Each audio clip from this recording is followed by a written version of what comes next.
సభాధ్యక్షులు తెలంగాణ విట్టలు ప్రతి ఉద్యమంలో ఆయన మీడియాలో మాట్లాడగా మేము కరీంనగర్ జిల్లా నుంచి చూస్తుంటే చాలా స్పందిస్తుంటే కేసీఆర్ ప్రభుత్వంలో ఇప్పుడు కూడా స్పందించవలసిన అవసరం ఉందని నేను మనవి చేస్తున్నా.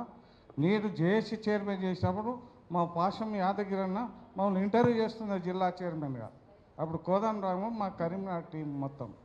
ఎందుకంటే ఇవాళ తెలంగాణ ఉద్యమంలో ఎంత అన్యాయం జరిగిందో దాన్ని కూడా ప్రశ్నించవలసిన అవసరం ఉందని మనం చూస్తాం. నేను బ్యాంక్ ఆఫీసర్ను రాజీనామా చేసి ఉద్యమం చేసిన ఉట్టోని కాదు. ఇండియన్ ఓవర్సీస్ బ్యాంకులో బ్యాంక్ ఆఫీసర్లు శపాష్ బిడ్డ అంటే బండి కాపై మీద వేసుకున్నట్టుగా నేను ఉద్యమం చేసిన. ఎవరు నాకు దగ్గర కాదు. రేవంత్ రెడ్డి దగ్గర మొత్తం పక్కకు పెట్టాడు మమ్మల్ని. కోదండరామ్ గారు ఆధ్వర్యంలో నేను పనిచేసినాం. తప్పేముంది జేఏసీ చైర్మన్గా. అప్పుడు అన్ని పార్టీలు బీజేపీ ఉంది, టీఆర్ఎస్ ఉంది, అన్నీ ఉన్నాయి. మరి ఏ ఒక్కరు కూడా తెలంగాణ ఉద్యమం నౌకర్ రాజీనామా చేసిండు పాపం అన్యాయం జరిగింది ఎక్కడ మళ్ళీ ఏ ఒక్కరు కూడా మాట్లాడిన సందర్భం లేదని మనం చెప్తున్నాం.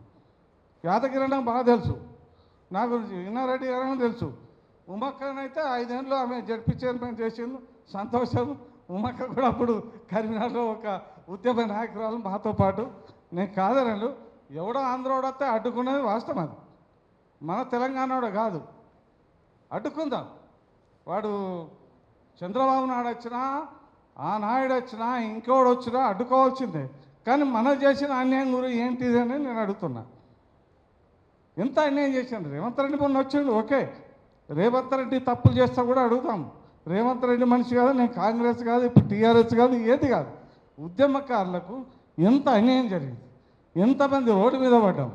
ఎవడు పక్కన వచ్చినోడు బాగుపడ్డాడు. మాక అసలు వాడు ఉద్యమం చేయనోడు వాని ఆఫీస్లో నేను చేసి మీటింగ్ పెడితే పోయి ఎమ్మెల్యేలు అయింది ఒక్కొక్కడు. మేము రోడ్డు మీద పడ్డాం. అన్న మీ మీటింగ్ మా స్కూల్లో పెట్టుకున్నాం అన్నాడు, ఇవాళ ఎమ్మెల్యేలు అయింది. ఎంత అన్యాయం జరిగిందండి. చంద్రబాబు నాయుడు అయితే అడ్డుకోవాలి, ఆంధ్రోడు అయితే అడ్డుకోవాలి. అప్పుడు ఆంధ్రోళ్ళు మన నౌకలు పోతున్నాయని ఆస్తి అంతా దోసుకుపోతున్నారని ఉద్యమం చేసినాం, తెలంగాణ తీసుకొచ్చుకున్నాం.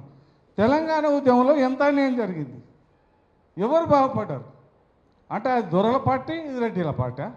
బీసీ ఎస్టీలు ఏం కావాలి. నేను రోజు మీటింగ్ పోతా కరీంనగర్ జిల్లాలో. నిన్న రైతు సదస్సు పోయినా మా అక్క ఫోన్ చేసేది అంటే నువ్వు తప్పకుండా రావాలి. మరి చంద్రబాబు నాయుడు మన తెలంగాణకు వస్తాడట, దాని మీద పోరాటం చేయాలట, నువ్వు రావాలి. ఇన్న కూడా గోదావరిఖాన్ వచ్చిందంటే గోదావరిఖాన్లో ఇద్దరం కలిసినాం మేము. ఆ తర్వాత దళితుల మీటింగ్కి వెళ్ళా, పెద్ద సభది. దాని పైన రోజొక మీటింగ్ చేస్తాను నేను.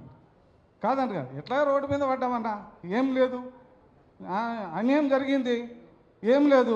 10 రూపాయలు 100 రూపాయలు బస్ కిరాలు అడుకుని వస్తాను నేను. పోయేది ఏందన్నా, విప్లవ ఉద్యమాలు చేసిన వాళ్ళు